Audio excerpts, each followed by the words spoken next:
Hello, everyone. Thank you for joining us. I'm very excited today to bring you a lecture about something that I know you are extremely interested in, and that is female hormone optimization. With me today is Stefan Hartmann and his beautiful fiance, Logan. Hi, and welcome. Hi. Hello. Glad to be here. Yeah, I am so excited about this. I always have a fantastic time when we do our interviews. We've done the one about male hormone optimization, and we've done other interviews in the past. So this is really, really important. And I know that people always are asking me about this topic. So can you share a little bit, Stefan and Logan, a little bit about your background, and then from there we'll transition into the hormone lecture. Yeah, as you all know, I'm a PA and background in a bachelor's in exercise science. And I have a human performance and optimization approach to the primary care patient. And I feel that hormones are primary care, the basics of primary care. So I'm highly involved in testing and optimizing hormones, both males and females. Logan is also a PA, and she also has done a lot of research of understanding female hormones. So we've attended the conferences, the anti-aging conferences, learned from them, but she's really done a lot of legwork in trying to figure this out for herself and her and females in general. Okay, fantastic. Yeah. And you, did we I miss was gonna say something? you pretty much hit on all that. Yeah, that's Love it. And you are in Melbourne, Florida, but you do online consults, right? I want to make sure that people know that in the description box below are going to be all the links, and that they can see you not only in person but also via Zoom. And you have other doctors working with you as well in other states that they are certified in other states as well. So we'll get to that again towards the end. But right now, let's just dive into all the good stuff. Let me share my screen if you can enable that for me. Right. Yes. I don't know why I have to do this every time. They should just. There we go. Yeah. You got it. All right, here's our lecture, female hormone optimization. a great before and after. You like this pictures, don't you? Oh, I love it. So can you share a little bit about your transformation, Logan? Yeah, so it's funny. Initially, well, the picture on the left, actually, I mean, that's pretty old, but it's not long ago that I still looked that way. And I actually made big lifestyle changes, not necessarily initially for the weight. I mean, that was an added benefit, but it was actually because I was having hormonal acne. And so I made a lot of dietary changes, and then the weight just fell off along with that. Once the hormones were optimized, the weight just like fell off like 35 pounds in like a year. Oh, wow. So, yeah, it was just an added benefit, you know, to the hormone changes. That's fantastic. And it was what you're going to talk to us about, right? All of this stuff. Okay, fantastic. Yeah.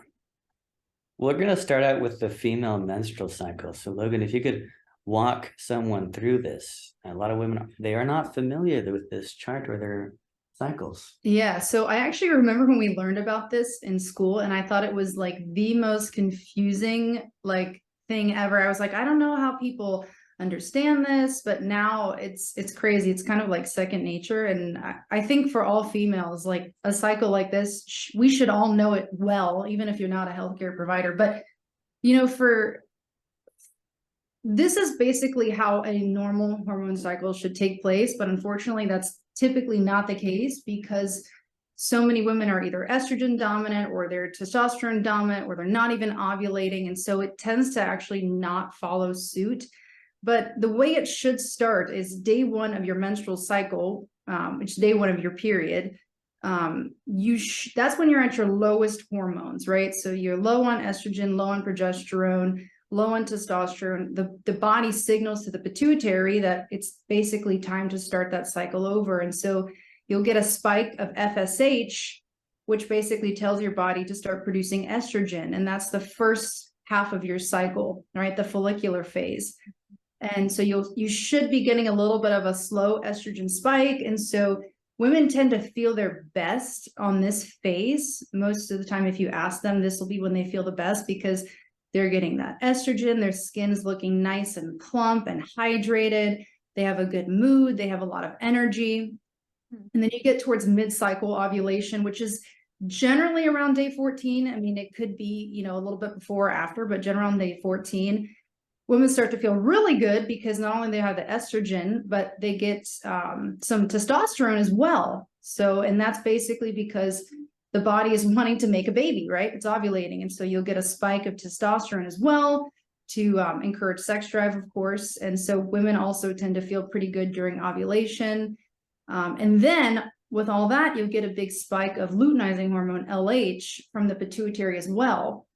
Or so you should. A lot of women, unfortunately, are having issues where they're not ovulating, so they may not get that spike, but you should get an LH spike at mid-cycle as well during ovulation, and that is going to signal the start of progesterone secretion in the body.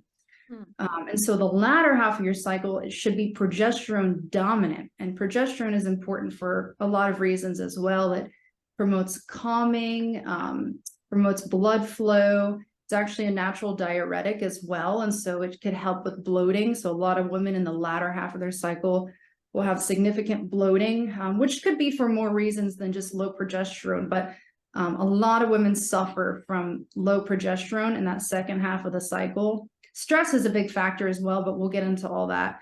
And then towards, you know, day 26, 27, 28, the progesterone starts to slow down and all the estrogens come low, and then you bleed, you menstruate, and then it starts over again. That's a very simplified, quick version. It's maybe a little bit more complex than that, but that's a quick rundown of the cycle. Beautiful, love it. And yeah, it's funny how long it takes us to remember those spikes in hormones. I still have to kind of refresh my memory and be like, wait, is it the LH or is it the FSH right now? And but yeah, you're right. We all should have a very easy time with this. All women should, you know, because it influences so much of every area of our mood and our health. Yeah. Absolutely. Yeah. You should also note when women are fertile. Right. Which is generally, I mean, everybody, again, may be a little bit different, you know, day by day as far as during that ovulatory period.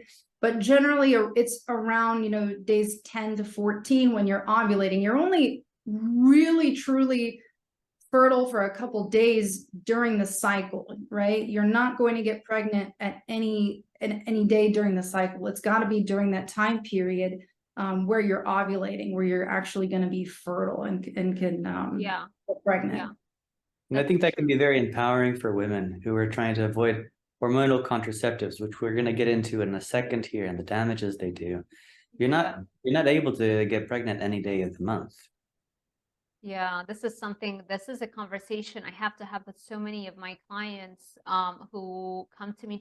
Usually it's just for weight loss, you know, but then they're usually also on a birth control pill. And the first thing I do is like, listen, you have to understand the side effects. You have to understand what's going on right now and what you're setting yourself up for.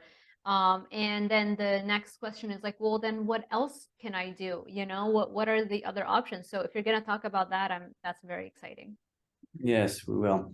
The other thing, very logistically for testing labs, we want to test on day 21. Now, why do we want to do that? Because we'll be able to measure progesterone to estrogen ratio. So women test their labs on day 21. Unlike men can go any day of the month, doesn't matter, right? Test a testosterone. Women, it has to be on day 21 for us. Okay. Okay. All right. Now, I went through the literature for this lecture, really trying to find, you know, what is optimal female hormones.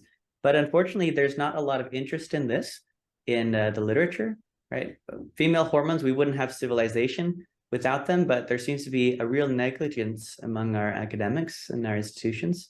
And no one's really paying attention to female hormones here, which is real unfortunate. We have some studies, yes, but not as much as we should.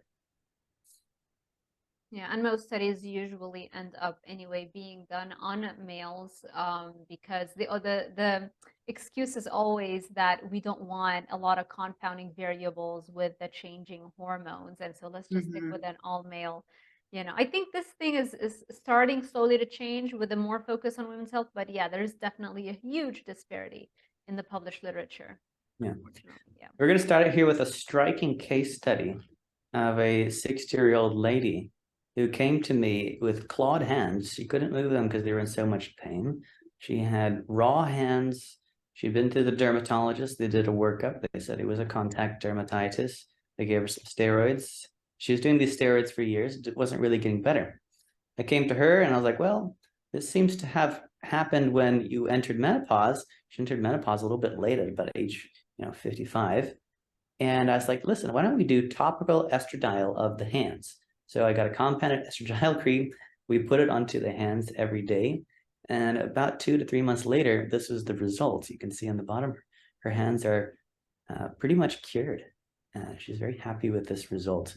This is a testament to how estrogen is more than just a sex hormone. You think, oh, it's just sex and children and that sort of thing. Well, no, it helps with collagen synthesis, tissue repair, it's immunomodulatory.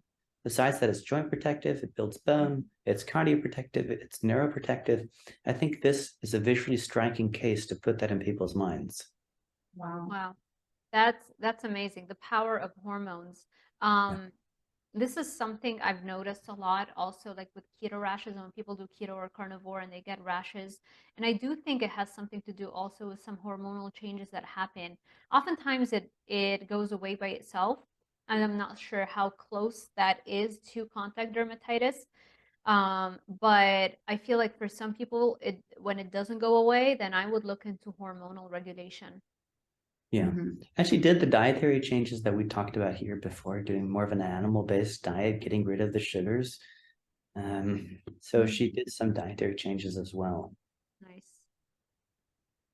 So let's look. What does a 29-year-old healthy female hormone panel look like? Some anxiety, stress, likely due to environmental factors. Stressful job. Is this you? Yeah. Yeah. So we see here a total testosterone of 34. That's pretty good. What you can maybe hope for with natural testosterone total in women. A free testosterone of 1.5. That's pretty good, what we can expect in this modern age. You don't really see too much above this. I have seen maybe some outliers, some women in the 60s and 70s naturally, maybe some older women like this, but for the most part, this is pretty good as far as a natural testosterone level. Here's estrogen, 195 and 227. This is pretty good for a day 21 of estradiol. You can see the reference ranges here. And of course, they always change depending on where we measure them, but we always measure them on day 21. Oh, and this was when I was in ketosis too. So, You were in ketosis here. Okay. Your progesterone of 17.5 is excellent. All right, so again, a luteal phase progesterone anywhere between 1.8 to 230 is too big a range. Or optimal progesterone would be pretty much where we're seeing it right now. Again, we can always calculate the estrogen to progesterone ratio, but what we're looking at here is a pretty good level of hormones. DHE of 260, it's pretty good. Okay. So your B12, very high here. This is from beef liver, isn't it? Yeah, well, and I was for a period taking a methylated B vitamin, so that's probably also playing into that. But yeah, it's beef liver as well. Okay, and that was that with supplementation? So the B12, I had stopped it probably a month before that. So I mean, you could have still been maybe some stores in there, but at that time, technically, no, I wasn't. Gotcha. And your vitamin D is amazing. It's so rare to see such a fantastic reading there, 76. Yeah, most people that come to me, it's usually in the 20s or 30s. If they're lucky, it's in the 40s, and they think it's normal because they don't flag it as too low with the standard lab ranges. So yeah. Which is interesting because even when I worked in internal medicine, even the internist that I worked with, she was very conventional, but she knew that 30s and 40s was still too low. We would supplement people with like 10,000 units a week if they were below 40, because she knew that that was a poor reference range. That's fantastic. Yeah, I think the tide is slowly changing. Yes. Yeah. This is your salivary panel. Yeah, but that one was not at the same time as the ones we just reviewed, just for reference. This was way back. Yeah, this was almost a year ago. Yeah, so what we saw was a high morning cortisol, 3.98. We saw kind of a low end of your salivary testosterone at 11. Your estradiol of 1.7. That's kind of what we can expect with a salivary hormone panel. Progesterone of 93. Perhaps a little bit on the low end there. Yeah, a little bit on the low end there. Let's see what else we have here. Oh, this was in ketosis. This is on ketosis. Yeah. Interesting, what happened to her on ketosis is her cortisol went up a little bit, maybe greater than 10. And again, it could be from the job, the stress of the job. Or it could have been from... I think it could be also withdrawals. So when you go on a keto or carnivore, you do enter a stage of withdrawal, and you have the first few weeks, which is the acute phase, but then really you have the post-acute phase, which can last up to years. And so I've noticed that, yeah, cortisol definitely goes up, but I think that if we just stay patient with it, oftentimes eventually it regulates as your brain recalibrates away from the drugs, away from the sugars and anything that's addictive. Yeah, I agree. And I think, and this definitely was very acute phase. I mean, only like 4 weeks into ketosis. And again, and we have that on the top, my job is very stressful, which thankfully I'm transitioning out of, but that's clearly playing a role in my, cortisol, because actually, if you look at my sex hormones, my progesterone is pretty good. And so is my estradiol. So they're actually really good. It's just, it's better on keto here. Your estradiol went from 3.4. It was 1.7 on that. Yeah. I mean, and I felt excellent at the time I felt better. So I do think it is more of an acute phase reaction to get that high cortisol, because you're making it a very big change in what your body's using as fuel. And so it's going to react that way, of course. Yeah, I agree. And that's been my belief lately. And it's impossible not to have a certain level of stress when you are removing all the carbs, all the sugars, all that kind of stuff, Yeah. Alrighty. We're going to get into here some case studies with female hormonal contraceptives. And the reason we have to do case studies is that there's a lack of data. In the 70s and 80s, there were some studies looking at serum levels of hormones in the blood on women taking oral contraceptives, but it seems that sort of interest faded after the 80s. But what they found in the literature is, yes, you would get suppressed estrogen levels, you would get suppressed progesterone levels taking oral contraceptives.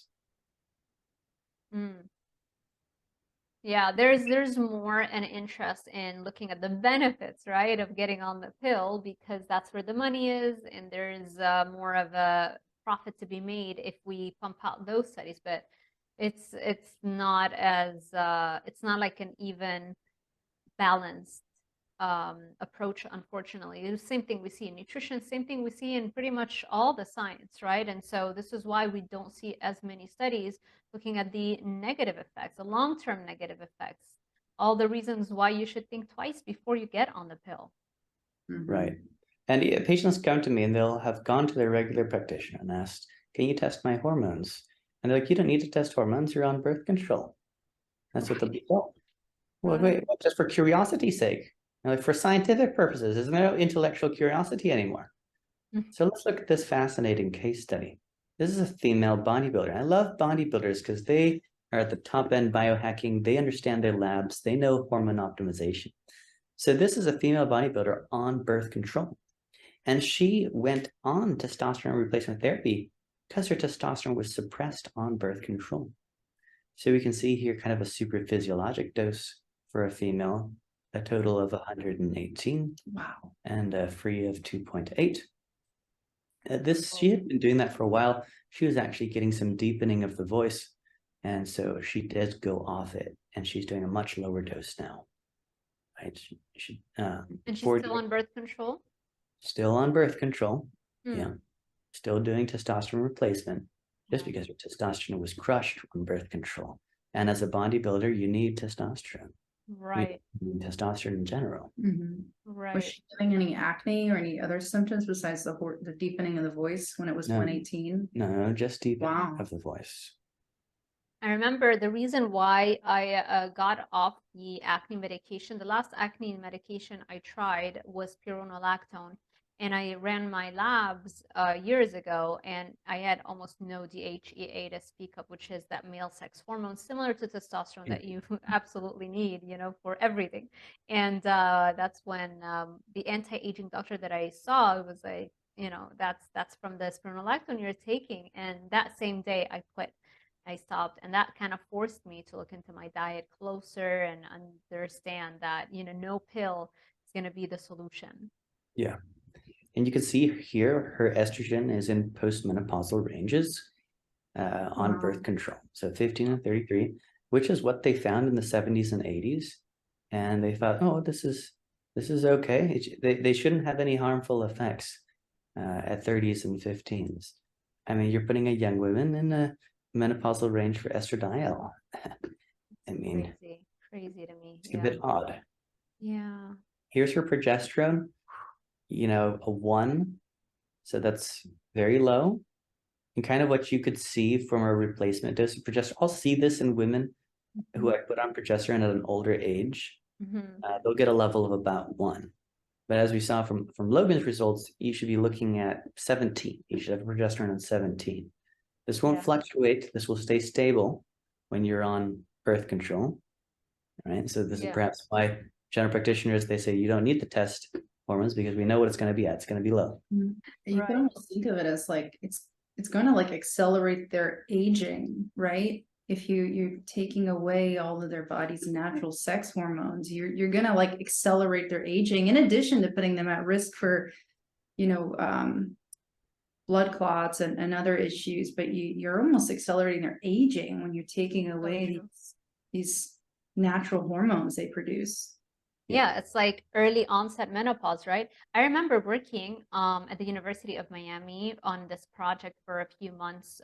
It was rehabilitating stroke victims, and all of the stroke patients that we worked with, it made sense because they were middle-aged or older or much older, had comorbidities, you know, weight gain, etc.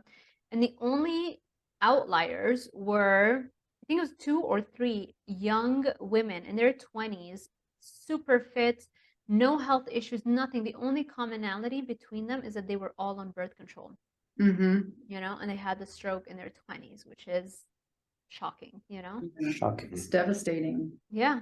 I don't recommend birth control, but if you're going to do it, you should probably also do TRT. It makes sense because you're shutting down all the hormones, and you were just going to forget about testosterone.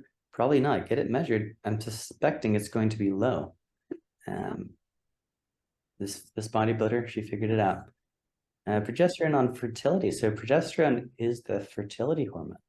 Women who are having difficulty conceiving or maintaining a pregnancy, sometimes the OB will even give them shots of progesterone, intramuscular injections of progesterone to help maintain a pregnancy. So it's pretty critical for that. Okay. The main difficulty I find with women getting off birth control is their progesterone is low. They have a real hard time conceiving. It doesn't always come back. If you think about it, if you put a guy on testosterone replacement therapy, what it does is it suppresses their natural way to produce testosterone. It seems like the same thing happens when you put a woman on birth control. And no one talks about this. You get canceled on the internet for saying this, but it suppresses your natural ability to produce it. So getting off the birth control, yeah, sure. Some guys, they can get on testosterone, they can hop off it, they'll be perfectly fine. Most guys need to do post-cycle therapy. There's no post-cycle therapy for a woman getting off oral contraceptives or any sort of contraceptive device. Why? I don't know. Blows my mind. So let's look at this female. No birth control, acne on face. Okay, 17-year-old female. She has a very high estrogen, almost no progesterone. So what is going on here? This is very interesting. Mismatch of her hormones going on here. What are the risks of unopposed estrogen? Okay, you can get endometrial proliferation. You can get mastalgia, breast pain. You can potentially drive malignancy. Right, cancers. Yeah, so you need to treat the estrogen dominance. There's certain herbs that you can cycle, but then again, you need to think about where are you getting all this excess estrogen? Is it xenoestrogens, plastic, perfumes, or excess weight, of course. Yeah, she didn't have excess weight. Right. Right. Having a bit that ratio is way off there. Oh yeah, that's astronomically high. Astronomically. Yeah. You can't imagine she feels good on that either. I mean, with that much estrogen and that low of progesterone, she's got to feel terrible. Yeah. But the conventional approach for this would be I just put them on doxycycline or something for the acne on the face.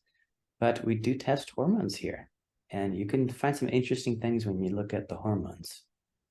Yeah, you gotta treat the root cause first, because you can't be on like some form of a band-aid for life. You have to understand what is driving that, and that's really how I got into eventually carnivore, but that's the first time I strayed away from what I was being taught in nutrition school. Because I was dealing with acne and I did Accutane twice, and I think they put me on tetracycline for 3 months, spironolactone for 2. I mean, everything I've taken, birth control I've done for 3 months, nothing worked. And that's when I realized, like, maybe this traditional mainstream view of nutrition and medicine, there's something wrong there. And that's where I started reading books and getting on the internet, doing all the research. And it took a long time. And I did paleo first and then discovered keto and then eventually carnivore. So you gotta dig deeper. You have to understand what is the root cause, because if you just put a band-aid on it, you might get some clearance of acne. I personally never got any clearance at all. But even if you do get some clearance, it's like, what, are you going to take the pill and the side effects for life? Or are you going to figure out what's driving that root cause? Because eventually other conditions are going to spring up that are driven from the same root cause. Things fester and become worse and worse to treat. Yeah. Yeah. And here's a way to calculate the progesterone to estrogen ratio on either way, a lot of ways to calculate it. But healthy women should be between 100 and 500. Okay. Okay. Okay, this is another one. She had difficulty conceiving a child previously. She'd like to have another child. Yeah, let's see. What do we do for her? Let's see, DHEA looked okay. Oh, this is the other lady. My slides are messed up. Let's see. No, I think we're moving on to growth hormone optimization. Let's see. Okay, so we had this 57-year-old lady. She had an IGF-1 of 106. And so we used CJC ipamorelin for her. She said it improved her life tremendously. She did 2 Those are the peptides, right, that stimulate the secretion of your own growth hormone? Yes, it does. Yeah, and her growth hormone IGF-1 of 106 is very low, almost adult growth hormone deficiency level or cutoff level. So she did a couple cycles of this. She feels great, sleeps well. The sleep is what we notice first and foremost when we give them growth hormone peptides and we increase their growth hormone. They sleep better. The growth hormone, it declines with age. And we always think, oh, when you get older, you don't sleep as well. Well, if you give them the growth hormone back, they sleep again. See this every day. The MK677, which is another growth hormone peptide, it actually did nothing for her. So we experimented with different ones. I've heard so much about MK677. Why is everyone talking about it? Because it's orally available. You don't have to inject it like CJC. Gotcha. Yeah. We tried a CJC ipamorelin lozenge. It didn't do anything. You got to inject it, unfortunately. She also noticed improved skin elasticity, more muscle definition. Even her edema on the legs was growing down. Very cool. This is another 64-year-old lady. She did a cycle of CJC ipamorelin and GHK copper, which is a copper peptide, and she healed wounds on her leg. They had been there for 5 years, and the wounds healed right up with just about a week of you cycling these peptides. Wounds as in diabetic wounds? No, just wounds. I mean, she probably, who knows why she had it. It was just thin skin, Right. Or perfusion. Yeah. Right. GHK copper helps with perfusion, angiogenesis, and Wow. collagen synthesis. Okay. Let's see, young female, 32, low progesterone. Let's see here. We got a cortisol level, a little bit high in the morning. See this so routinely, huh? You know, that high cortisol. Progesterone rate, progesterone estrogen ratio very low. Let's see where her progesterone is at. Oh, 64. It's kind of low. Poor girl. Let's see how we're gonna help her here. Okay. So she's pregnant. This is a surprise. Well, how did we do this? We did this thing called recycled Vitex. Vitex is an herb. It's a 1,000-year-old herb, also known as chase tree berry, Vitex viniferi.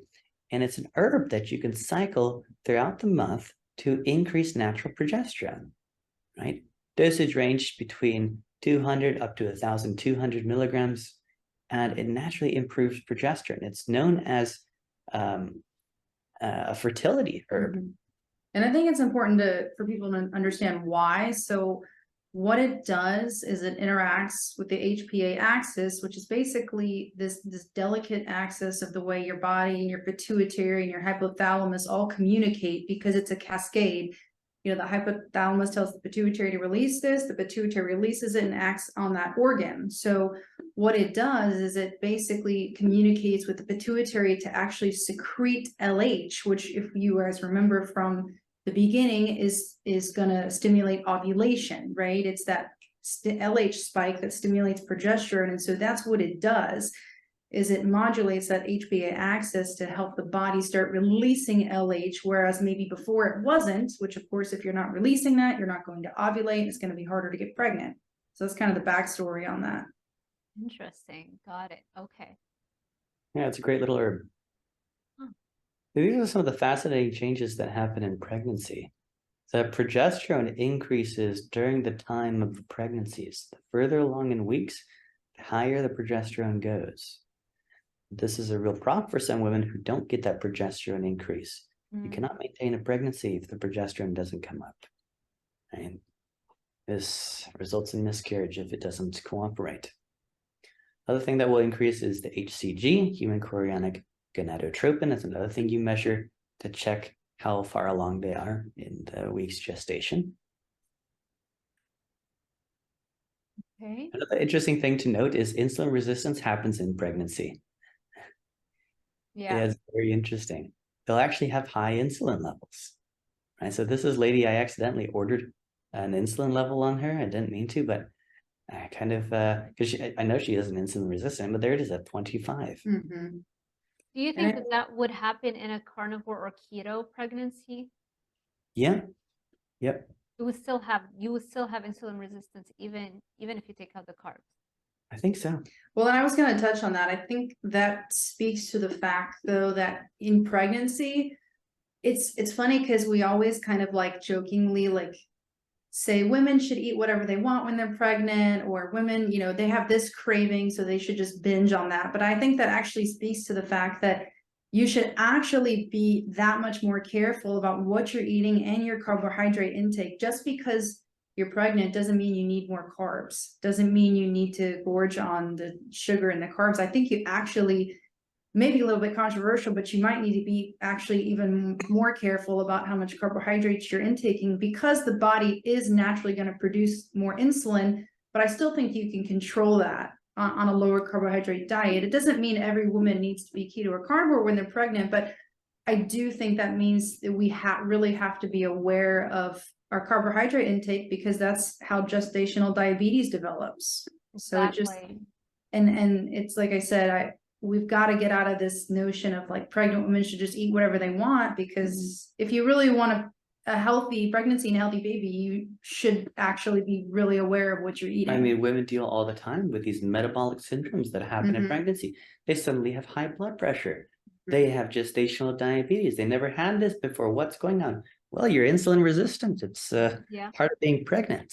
It just speaks to adapting to the changes that are going to happen with your body, right? Yeah. You know, you can't keep doing the same things you were doing and expect a healthy pregnancy when you're eating all these carbohydrates. You are going to cause metabolic disturbances. Yeah, agreed. And if we just look at the rates of diabetes, if you've ever had gestational diabetes, you're far more likely to actually develop full-blown diabetes later on in life. So what does that tell us, you know? Yeah, like we need to be very careful. I think what happens is that your body's more sensitive during pregnancy, maybe, and so it's kind of giving you those warning signs early on, and that should be a red flag. And yeah, I agree with you. Mhm.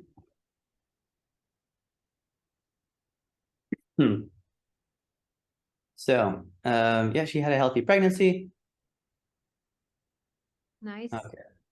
So let's look at, is testosterone responsible for athletic success in female athletes? This is definitely an area of controversy right now with all the transgender athletes entering sports.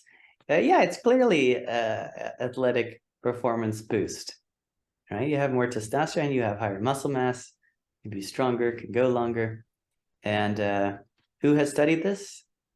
Well, it's not the conventional. The conventional, if you search serum testosterone birth control, if you're trying to figure this out, no one's really looked at this. Wow. But you know who has? The DDR, the Deutsche Demokratische Republik. I'll send you this link. You should read this article. They did so many experiments on the female athletes with androgens and anabolic steroids. If you want to learn about Is there anything that Germans haven't thought about already? I mean, my husband is German too, and so like he watches all the documentaries, everything is like it's wild, all the things that they were doing such a long time ago, you know, all the ways that they were thinking of constantly, kind of like the original biohackers in a way. Well, yeah, the DDR was a small communist country, and the only way to make notoriety was to excel in sports. So they had a very methodical doping program in the DDR, and they did all this research of anabolic steroids, testosterone in women, what happens, their athletic feats. And yeah, they figured out testosterone obviously has a performance advantage in their athletes and women.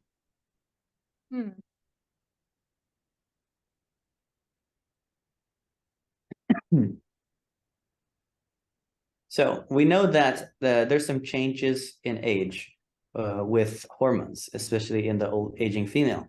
You're going to see lower testosterone, estrogen pretty much it's gone unless you're very overweight. You can make estrogen from your own fat cells, but for the most part, estradiol doesn't exist. Progesterone definitely doesn't exist in the aging female.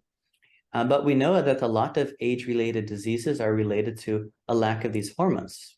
The most obvious one and well-known even conventionally is bone mineral density. And we know that estrogen can help improve bone mineral density. However, the standard of care is not yet estrogen replacement. No, the standard of care evidently, according to our colleagues, is an SSRI, not hormone replacement. An antidepressant, that's yeah. right. What? Yeah, in a physician assistant group that we were in on Facebook, that was a case that their colleagues were talking about, that the standard of care is an SSRI, not HRT. So that's what you have to look forward to for, unfortunately, a lot of women that go into menopause, is an SSRI instead of hormone replacement, which is, it's crazy. Yeah. Nuts. They banned me in that group. They did. I can see that happening. Yeah, I just asked a simple question, and yeah, I kind of got a lot of pushback from them about how dangerous HRT is, and I'm like, you know, you might think that that's the case, but you're also recommending a medication with potential side effects. So yeah, what's the side effect of an SSRI? Yeah, so there's, I mean, yeah, so exactly, you increase suicidality the first month of use, increased risk of bleeding, actually, in some of them, impotence. I mean, they all have side effects. So yeah, it's just interesting. A lot of the bad reputation for hormones comes from these equine estrogens and the progestins and the synthetic estrogens. They did a lot of studies in the 50s on these, and women got heart attacks, and they got strokes, and they got cancers. Yeah. And so we don't do that anymore. We don't use these synthetic hormones. Well, except if you're premenopausal and you want contraception, you'll get synthetic hormones. But we don't do it for hormone replacement. What we do, at least in functional medicine, is we do bioidentical hormones. So I mean that's a hot term, but basically they're synthesized from yams, these tubers. So I guess if you think of them like that, they're a little bit more natural. Well, they mimic They mimic. the identical molecule that the body makes. That's the idea. Precisely. They mimic the 3D molecular structure, you know, these organic chemistry structures of the hormones rather than giving a synthetic one. Yeah. So here's a 45-year-old female. She's perimenopausal. She's got night sweats and fatigue. She can't sleep. She's drenched in sweat at 2 to 4 a.m. and has been on and off for 6 to 8 months. So it sounds like she's entered perimenopause. She eats a varied diet. She wants to lose some weight. So we can see here her salivary hormone. She has no testosterone left. She has no estrogen left, no estradiol. Her progesterone's pretty much gone as well. It's postmenopausal progesterone. So what did we do for this lady? Did we give her an SSRI? An antidepressant? No. We gave her a topical hormone replacement cream, a bi-est, estradiol, progesterone, and testosterone. We gave it all back to her. Her testosterone came up to 64. Her estradiol is 6.3. Her progesterone is 484. So she's at levels of a healthy young woman again. Wow. She says it's been an absolute life change for me. She says I haven't felt this good mentally, physically, and just overall in probably over a year. I haven't had any night sweats or PMS issues. Wow. Which I should point out, it's not safe to have persistent night sweats. It actually increases your cardiovascular risk the more night sweats you have. Really? Okay. Yeah. So it's not just, oh, something uncomfortable you have to deal with. No, it's a cardiovascular risk factor. Wow. Treat it. Estrogen. Yeah. She says her energy level is higher. She's lost 13 pounds. She has more energy. So we have a great success story here. And routinely, this is what I find. With rare exception, do we not see some positive effect with hormone replacement? We talk about number needed to treat in medicine, right? You look at statin drugs, you know, Sarah, you get a lot of pushback online, but oh, the cholesterol and statins, they work. Well, the treatment number for statins is very high. To treat, you need to treat about 100 patients to save one life of a heart attack. So, but with hormone replacement, I found if I treat 10 patients, pretty much 10 patients will have a positive response to it. So that number needed to treat is pretty darn good. Wow. Okay, let's see. Her morning cortisol finally came up. Is that the same person or no, somebody else? Yeah, same lady here. Oh. We tried to improve her DHEA because it was so low. Yeah. So she's doing well on a repeat laboratory analysis. All looks pretty good in order. Her estradiol came up, or estradiol is a little bit high, but estradiol looks good. Okay. So she noted she's still having some hot flashes. Okay, but her strength is coming up. Okay. She's able to do more lat pull downs, so her muscle is growing. So she's replacing fat with muscle, which is huge. Okay, let's move on to another patient. Wait, this is the same one. I was gonna say it might have started backwards. It may have started backwards. Yeah. Oh no, because she was 45, the other patient. So this is a different one. Oh yeah. Yeah. This is a different one. Yeah, I remember this one. This one's 63. So this lady has had poor sleep for 20 years on amitriptyline. She has GERD, asthma, and hypertension. What is amitriptyline?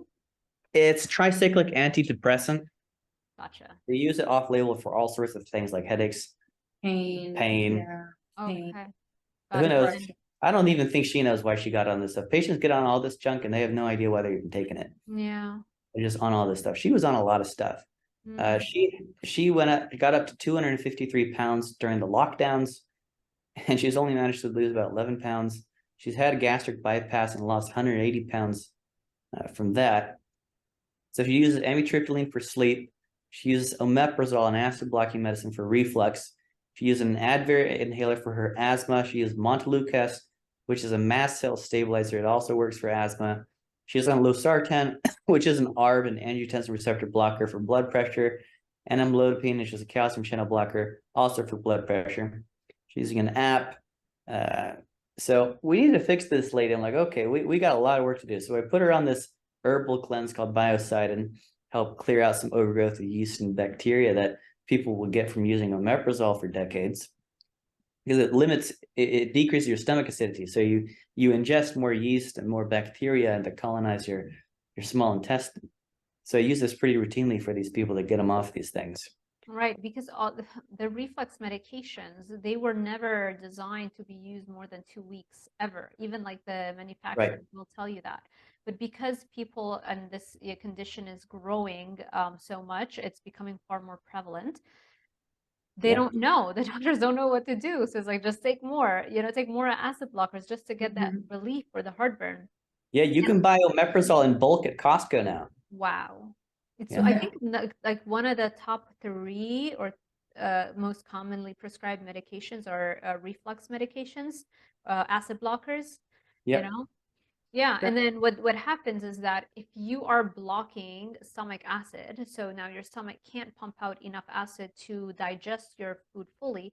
If you can digest your food, it's going to ferment. How is it going to ferment? I mean, you've got yeast and you've got bacteria that are going to take advantage of the fact that you can't absorb this food. They're going to try and break it down to get that nutrition from it. And now you've got SIBO or dysbiosis, which means dysbiosis is an imbalance in your gut bacteria, or SIBO, which is small intestinal bacterial overgrowth, or everything. You generally get everything, and now your gut microbiome has been jeopardized, and that is literally the root cause of pretty much every single chronic disease you can think of. We also got her on an ancestral diet. Okay, I told her, if you cut out all this sugar, all this carbs, you'll notice your blood pressure gets better in about 2 weeks. I see this routinely. And I say, you'll be able to monitor your blood pressure. Guarantee you'll be able to get out if you do this right. True. I have to warn my clients. I tell them, be careful if you're taking blood pressure medication. It's going to normalize so fast. So if you're still taking the medication, but now you don't have blood pressure, You pass out. you're going to be careful. Exactly. Yeah. Yeah. So let's see, for sleep, I said, let's do progesterone. It'll get you off the amitriptyline. If that doesn't work, we think about some growth hormone peptides. So let's see how she is. So she did also everything else. Colostrum and collagen is always part of my protocol. Some digestive enzymes. I reintroduced these for people because they don't have those enzymes so much. They don't digest well. She's off the amlodipine. She's off the omeprazole. She's still on the steroid inhaler. Her blood pressure's been pretty darn good. That's not hypertensive anymore off of amlodipine. Diastolic 76, 73. That's pretty low for a diastolic. She's still on the losartan, and that's causing a little bit of a low potassium. She still has very low testosterone, or low testosterone, low pregnenolone. So we're going to do a comprehensive hormone replacement for her. We're going to increase the progesterone to 200. We're going to do estradiol 1 milligram, testosterone 1 milligram, DHEA 25 milligram, pregnenolone 10 milligram, all transdermally. And we noticed that her fasting glucose came down, went from 95 to 85. Her testosterone has come up, the estrogen has come up, DHEA is up, vitamin D is still low. Where's her vitamin D? Vitamin D, I don't know if it's here. Her growth hormone is still very low as well, so we're still considering maybe doing something like that. Okay. Vitamin D, oh, it just says it's still low. It doesn't say the number. Okay. She was getting a little bit of a breast tenderness, so I advised her to apply a topical Lucas iodine, and that improved. It was just a lack of iodine. Interesting. And she's also got off all the blood pressure medicines. Okay. So we discontinued all these medications for her, so she got all this junk she got off of it. So now she's just doing hormone replacement creams. Do you remember how long it took her to also stop the antihypertension medication? Yeah, no, the losartan was the last one to come off, but it came off probably last around a month or 2. Wow, that's awesome. Yeah. Yeah. And all of these things, she cut off all of these drugs that were. Yeah. She got off all that. And she told me the other day her sex drive is come back. She says, wow, I feel like I'm in my 30s again. Wow. My husband can't keep up. She feels fantastic.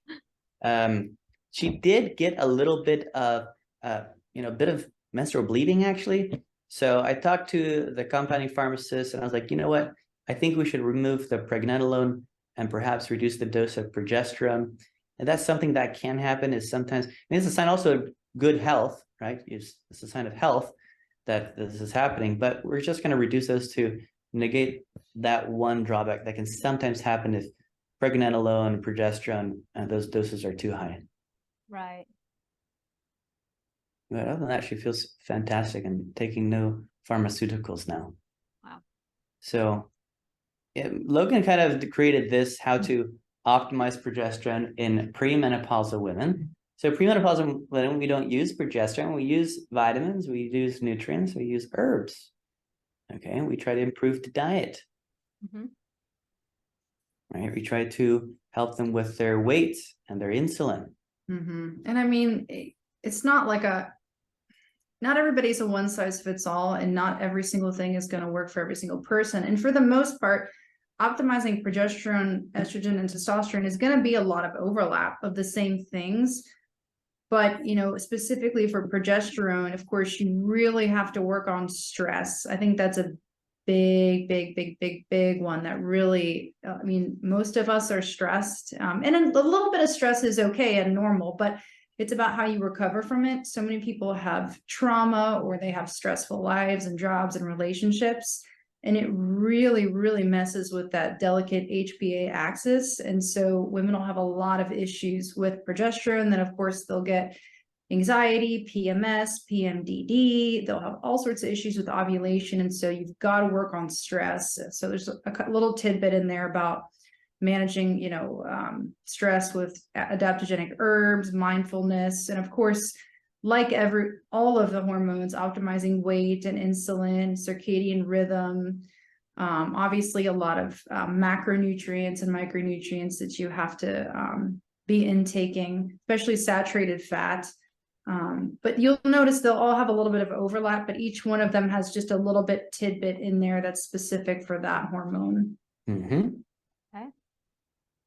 How to optimize testosterone in premenopausal women. So yeah, I mean, again, pretty similar. Vitamin D is a steroid. Yeah, vitamin D. That's what I tell people. Not a vitamin. But yeah, they all, you know, they all kind of have similar, you know, you need saturated fat, zinc, B vitamins, magnesium, all super important. You've got to have a good weight, good insulin level. You don't want to be insulin resistant. You really don't want to have circadian rhythm dysfunction, because that's also going to affect the HPA axis, which is going to mess with hormone production.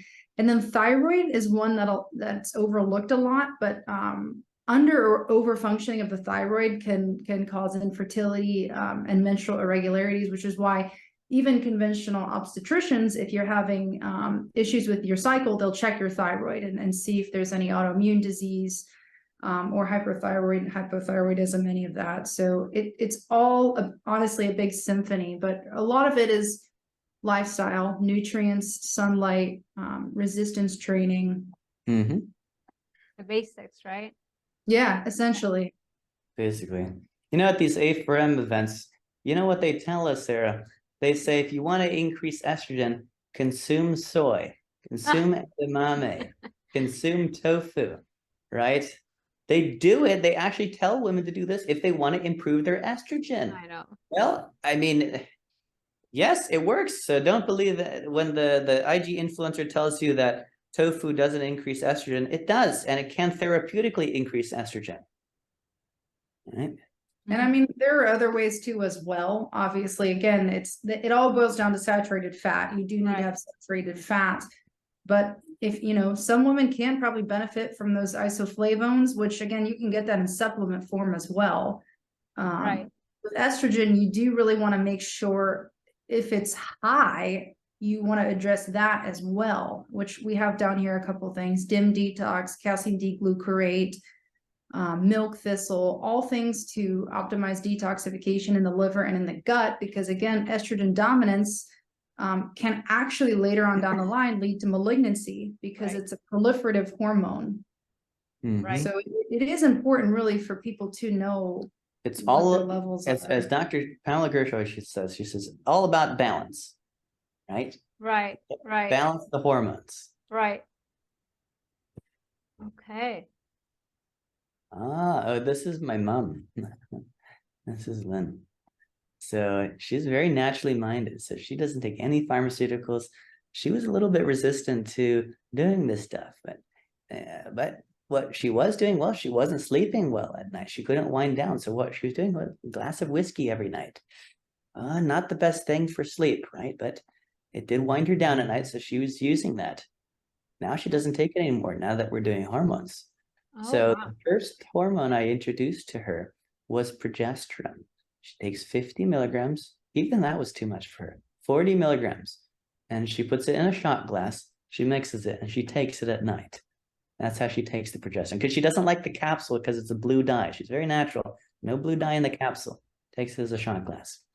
This What does it taste like? I didn't even know you could take it like that. doesn't matter. But the point is that she no longer uses the whiskey for sleep. Progesterone, she goes to sleep, no problem. And she was all into anti-aging and biohacking, but she never got into hormones. And hormones is real anti-aging. Okay, It really is. It really is. you can see that she needs more than just progesterone. Her estradiol isn't that actually that bad, 6.1. That's though probably from her own fat cells. She's just producing estrogen from fat cells, most likely. Her testosterone, where was that? Testosterone, it's a little bit low, 12. Okay. Her cortisol was all out of whack, super high cortisol in the morning, kind of high cortisol all day long, kind of like plummets at night. It may have been from the alcohol use that really messes with your sleep and your circadian rhythm. Mm-hmm. Yeah. Right. And then you don't get like a good quality sleep. And so that further propagates the cycle. Yeah, exactly. So what do? We start her with super low estrogen replacement because she listened to my lecture with Dr. Gersh. And Dr. Gersh said if you want to use estrogen for anti-aging, you get it in a compound cream and you put it on the face. It can help with the wrinkles. Yeah, Dr. Tinney, he likes that as well for his patients. Yeah, we've been using it topically. Actually, already had good estrogen, so we did a super tiny micro, 0.1. It's almost nothing. Okay. Okay. Progesterone was 100 milligram, was way too much for her. She only does 40 now, especially when combined with MK677. She loves MK677, growth hormone peptide, fantastic for sleep. She doesn't touch alcohol anymore because she has all this stuff. But 25 was too much. She says she slept too deeply. She only does 10 milligram now. Okay. We also did a very low dose of TRT cream. She liked that one. And she'd also microdoses melatonin, 150 micrograms, very low dose. Any more, she feels groggy the next day. Here's her salivary hormones now. So still a bit high morning awakening, but overall improved, much improved, more stable throughout the day. Interesting enough, her estradiol came up so high. And I was like, this is not possible at 0.1 milligrams. But what are you doing? Your progesterone is way too high. What did you do? And she was like, oh, I think I messed up the test. She took her shot of progesterone and she did the test. And so her saliva was full of the progesterone, micronized progesterone. That makes sense. And then the other thing she was doing that messed up this test, she's doing that tretinoin on her face. She's doing a retinol on her face. Right. So it's an exfoliant. And then she puts the estrogen on her face. So she becomes a super absorber of it, which is a good tip for my colleagues. If you're having someone who says, who you find it's not therapeutic, hormones aren't going through the skin, retinol. It's exfoliant, remove those dead skin cells, and potentially you could kind of get around that problem. You probably give her some DHEA as well. Yeah, but she cannot tolerate much. She wants to get like 2.5 milligrams from me. I don't even know where to find that. That's the hormone cascade. Hormone cascade, kind of sometimes interesting to look at where these all start. This is kind of like a good proxy marker, kind of give you kind of a mindset of where all these are. Here's DHEA. Some say all of your sex hormones, men and women, it all starts with cholesterol, right? And our bodies can only make up to 75 to 80% only of our cholesterol needs. And that's just our needs for survival. We're not talking about optimization. So if you're not eating cholesterol from animal fats, you're not going to optimize for your hormones, plain and simple. Wow, I didn't know that because I'm hearing all the argument from the other gurus that don't like you very much that we can make our own cholesterol. We don't need to eat it. Yeah, our liver makes it, but it's only up to 75 or 80%. That's it of your Yeah. needs. So yeah, Right. what happens to the remainder 20%? And that's only if we're looking at our needs for survival, because usually like the RDAs or whenever they're calculating the needs for a certain nutrient, it's what's enough to keep you from dying. You know, so our needs could be far higher than that if you really want to thrive, right? And so yeah, so that means you need way, way more cholesterol. And even in the worst case scenario, you most certainly cannot make enough to optimize. Wow. Yeah, That's so cool. yeah. Oh, this is interesting. This is kind of what we touched on the very beginning. Yes, this is interesting. This is when you first got labs done. You were dealing with a bit of acne at the time. This is when I had chin and jawline, which is, I mean, that's androgenic acne. Yeah, You're that's what I had too. And you can see the reverse C3. So what happened with your thyroid? How did you, it was all from the diet and all of the things that we talked about earlier that normalized it? Yeah, I think, you know, it was definitely, I mean, lifestyle related. So what I did was I cut out all gluten. I cut out pretty much like all sugar. Like I really wasn't eating like any sugar, any gluten. And you figure when you do that, that basically cuts out a lot of carbs as well.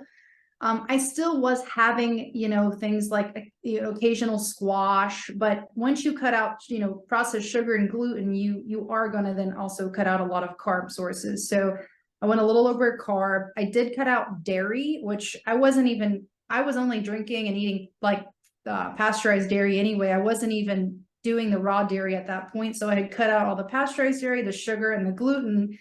And then my acne resolved, and then I dropped like, you know, 30, 35 pounds. Wow.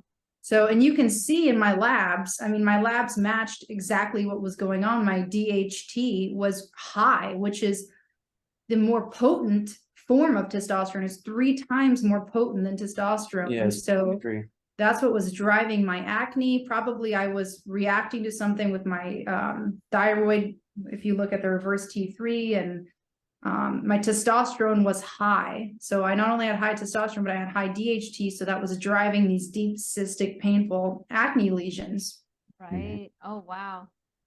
Yeah. And then estradiol is, you know, kind of low for a luteal phase premenopausal woman, on the low end, you could say. Right. Yeah. Right. Sex hormone binding globulin was surprisingly high. Yeah, it was very wacky. The lab, something was going on. I was probably reacting to something. Obviously, you know, my diet clearly wasn't good because it was showing in my skin. Right. And then yeah, it talks about my lifestyle changes. Here's February 22. You did a lot of herbs to suppress testosterone. I did. In addition to the dietary changes, I did basically some and really, they're anti-androgenic, but most of them targeted elevated DHT, not necessarily testosterone specifically, which I think is important to note because it's not testosterone alone that drives acne. It's typically the dihydrotestosterone that drives acne. So, which mine was clearly elevated. And so a couple of those supplements like the red reishi, pumpkin oil, salt palmetto, they all help block alpha-5 reductase, which lowers DHT. So I was doing some of these herbals. I was drinking spearmint tea. So I'm sure that also contributed to lowering my DHT levels and helping the acne. Fantastic. Yeah. Yeah, the 5-alpha reductase inhibitors that you mentioned, all of these supplements, they block testosterone from being converted into its most potent form, which is DHT, yeah, which is related to acne and also prostate enlargement. And yes, I'm glad you mentioned that as well. Yep, it causes, and hair loss, actually. It can cause hair loss. If you're genetically susceptible to it. Yeah. Yeah. I mean, that's a genetic lottery there. Yep. Some guys, they can do super high doses. They don't even notice one single hair strand loss. Yeah, I think that's true. So this is interesting here. You went pretty hard with the herbs. I did. And you suppressed that DHT from 22 to 2.2. Yeah. Nice. You did it. Wow. Potent. That's huge. From 22 to 2.8. That's amazing. Yeah. And that was, I mean, this was only a couple months, maybe like what it was like December to May, I think. And in that time, that's when I dropped probably the first like 20 pounds. February. Yeah, it was pretty quick. It was like I looked in the mirror one day and I was like, I think I've lost some weight. And my, So my without skin without color. even like trying to count calories or things like Yeah, that. no, I never once ever counted a calorie. It was just, this is the foods I'm going to eat and this is the foods I'm going to avoid. Wow. So yeah, it was very, very interesting. Amazing. The Yeah. calcium D-glucarate, you got to be careful with that one too. It looks like it dropped the estrogen a bit. Yep, that's probably what attributed the lower estrogen as well. It is potent. Mhm. Yeah. Here's your salivary panel, May 2022. And that was at the same time to the labs we just looked at where my DHT was lower than. Yeah. Right. Your cortisol's still high in the morning, 3.9. Estrogen 1.7, progesterone 93. This is, I think this is when we first looked at in the beginning of the slide as well. We Yeah. looked at Oh, yeah, we this. did. Maybe I Yeah. can rearrange these slides. So here's your labs on ketogenic diet. B12 still very nice, 17. Insulin's low, 4.2. This all looks great. Estradiol 195. Your estrogen come right back up. Yeah, my sex hormones were not, worsened in ketosis, that's for sure. Good. Yeah. Fantastic. 17.7. Labs in December 2022 consuming carbs, protein, and fats versus labs on ketogenic diet February 2023. So you can see her LDL particle came up from 796 to 1,460. Mm-hmm. That may make Wait, some. the one on the right is the keto. This is the keto here. This is the consuming carbs, protein, and fat here. Okay, gotcha. So Which the is LDL basically, yeah, my LDL and my particle number came up. The others, Triglycerides yeah, are still low. triglycerides are basically the same, and then the HDL actually went up. Right. That's fantastic. This is what we really care about, right? The triglyceride, low triglyceride, higher HDL. With the LDL particle number, we don't really know. Is there a lot? It kind of doubled. Do you have any idea as to why that could have been? Well, I think, when I was doing ketosis, when I first started, keep in mind, it's like this was only 3 to 4 weeks on it. So it was still so acute. When I first started doing the ketosis, I was actually, I think I was eating more. Yeah. And again, I think it was just the adjustment of my body still in that survival mode of, okay, you just stopped doing the carbs. And I wasn't eating a lot of sugar to begin with, but you stop the carbs pretty much. You're not doing like any. And so in the very beginning, I was still eating quite a bit. So I think that might attributed to the particle number being so high, is that I was still eating quite a bit. Whereas I know once you kind of normalize on keto, you don't tend to really actually eat all that much. True. But it was still so acute that I was adjusting, and I didn't gain any weight. I didn't lose any weight in that month, but I was in the beginning, I felt like I was still eating so much because I was adjusting to that change. So maybe that's why. Yeah, sometimes you miss the carbs a little bit, that dopamine activation, and you try to get that somehow by overstretching the stomach a little bit and overeating, the good foods if you want. Yeah. I agree. I think the best test would be after being keto adapted for a while, for months, then you would check it and you have a clear idea of what's going on.